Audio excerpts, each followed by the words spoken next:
नमस्कार। मेरे YouTube channel में आप सभी का हार्दिक अभिनंदन है।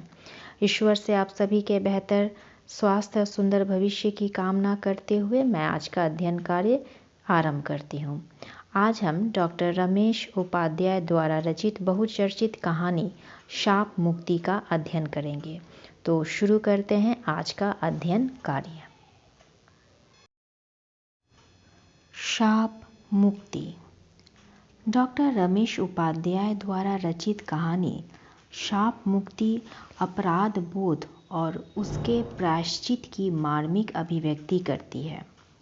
डॉक्टर प्रभात द्वारा बचपन में आँख के दूध से होने वाले परिणाम को जानने की जिज्ञासा उनसे एक बहुत बड़ा पाप करवा डालती है। उनकी इस बाल्यकाल की जिज्ञासा 3 कुत्ते के पिल्लों को अंधा कर उनके जीवन का अनिष्ट कर देती है। उनके द्वारा किए गए कुकृत्य की निंदा आसपास के सभी लोग करते हैं। यहाँ तक कि उनके पड़ोस में रहने वाली एक बूढ़ी दादी इस कुकृत्य से इतनी दुखी होती है कि उन्हें श्राप दे देती है कि उनकी भी आंखें कुत्तों के पिल्लों की तरह एक दिन फूट जाएगी। कुत्तों के पिल्लों की आंखें फोड़ जो कुकृत्य उन्होंने किए थे, उसके पश्चाताप के लिए ही उन्होंने नेत्र चिकित्सक बनने का संकल्प लिया था। जब वह बहुत प्रसिद्ध नेत्र चिकित्सक बन जाते हैं तो वही बूढ़ी दादी एक दिन उनके पास अपने आँखों का इलाज कराने के लिए आती है।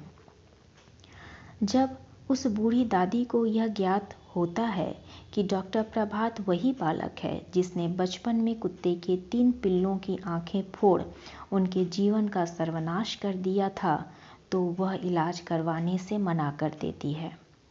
जब यह बात डॉक्टर प्रभात को पता चलती है तो वह उनके घर पहुंच उनसे इस पाप की क्षमा मांगते हुए कहते हैं कि उस दिन अबोधता के कारण उनसे बहुत बड़ा पाप हो गया था, जिसके पश्चाताप के लिए ही उन्होंने नेत्र चिकित्सक बनने का संकल्प लिया था।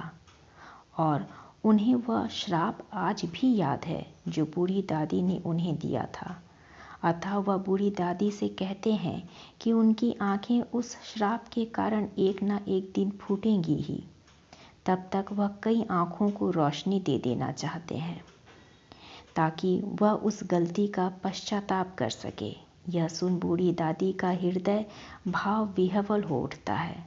उनके मन में डॉक्टर प्रभात के प्रति समाई नफरत और अविश्वास की भावना समाप्त हो जाती है और उन्हें स्नेहपूर्वक गले लगा उन्हें आशीर्वाद देती हुई कहती हैं कि उनकी आँखों की रोशनी हमेशा बनी रहे। इस प्रकार डॉक्टर प्रभात अपने द्वारा किए गए अनिष्ट कार्य के पश्चाताप के फलस्वरूप किए गए लोक कल्याण की भावना के कारण वे श्राप मुक्त हो जाते हैं। इस कहानी से हमें यह शिक्षा मिलती है कि हमें कभी भी जिज्ञासुशील होने की प्रवृत्ति के कारण किसी का भी अनिष्ट नहीं कर देना चाहिए। यदि अज्ञानतावश हमसे कोई पाप हो चुका हो भी तो हमें लोक कल्याण जैसे कार्य कर उस गलती का पश्चाताप अवश्य कर लेना चाहिए। वस्तुनिष्ठ प्रश्न। प्रश्न क, शाप मुक्ति किस विधा की रचना है? उत्तर, कहानी। प्रश्न ख, डॉक्टर प्रभात का बचपन का नाम क्या था? उत्तर, मंटू। प्रश्न ग, डॉक्टर प्रभात किसके डॉक्टर थे? उत्तर, आँखों के। प्रश्न घ, डॉक्टर प्रभात के पास बब्बू किसका इलाज कराने आया था? उत्तर, अपनी दादी का। प्रश्न अंग, दादी किसके समझाने पर इलाज करवाने को तैयार हो गई? उत्तर, मंटू। लघुत्तरीय प्रश्न। प्रश्न संख्या 1, डॉक्टर प्रभात के पास दादी क्यों गई? उत्तर, डॉक्टर प्रभात के पास दादी अपने आँखों का इलाज कराने गई थी।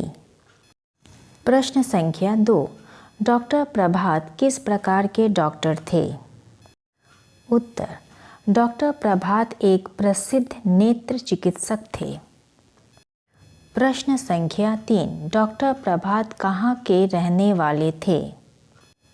उत्तर, डॉक्टर प्रभात इलाहाबाद के रहने वाले थे। प्रश्न संख्या 4, दादी डॉक्टर के पास क्यों नहीं जाना चाहती थीं? उत्तर, डॉक्टर प्रभात द्वारा बचपन में कुत्ते के पिल्लों की आंखें फोड़ देने वाली घटना का स्मरण आ जाने के कारण दादी डॉक्टर के पास नहीं जाना चाहती थीं।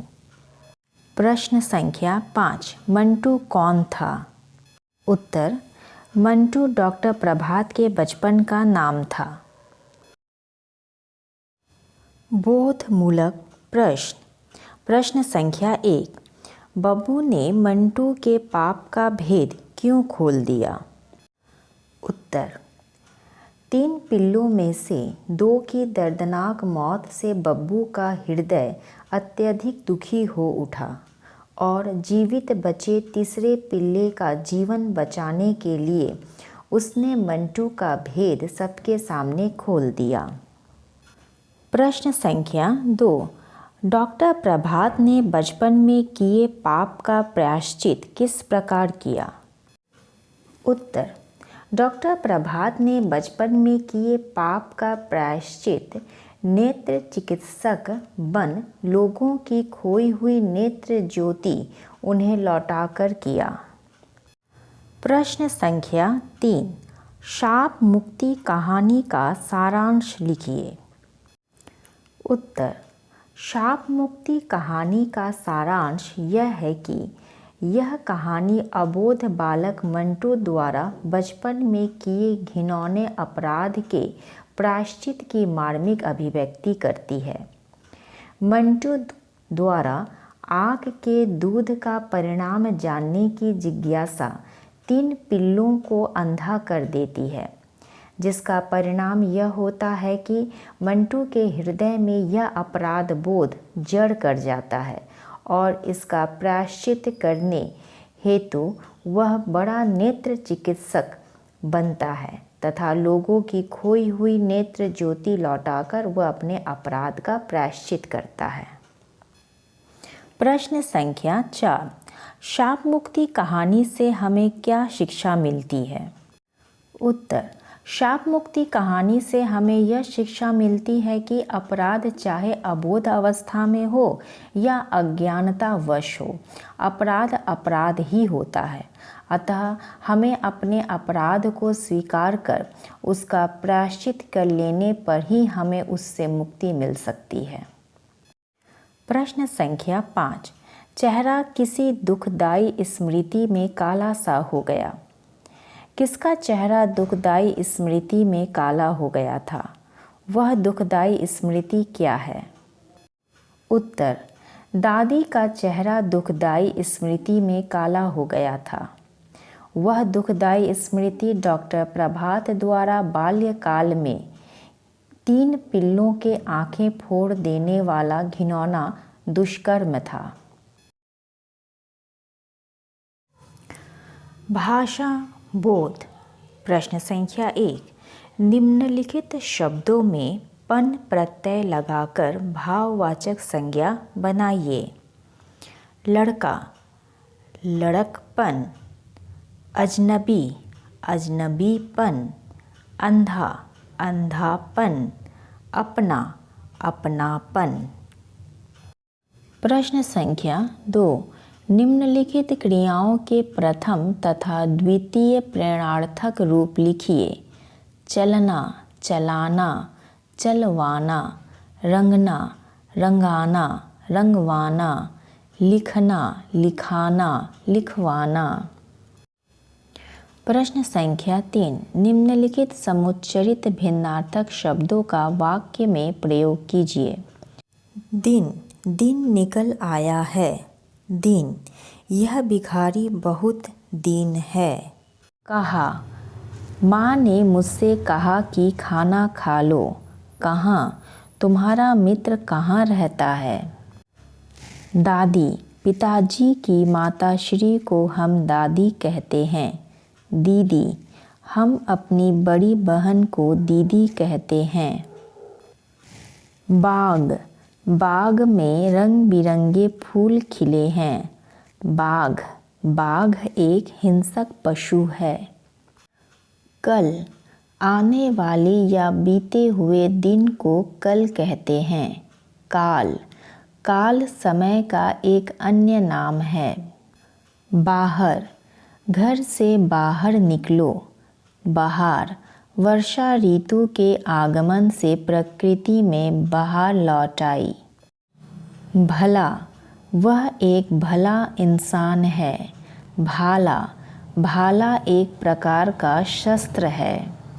धूल, कपड़े धुल गए। धूल मत उड़ाओ। सुन, मैं ध्यान से सुन रहा हूँ। सुन्न, मेरा बदन सुन्न हो गया है।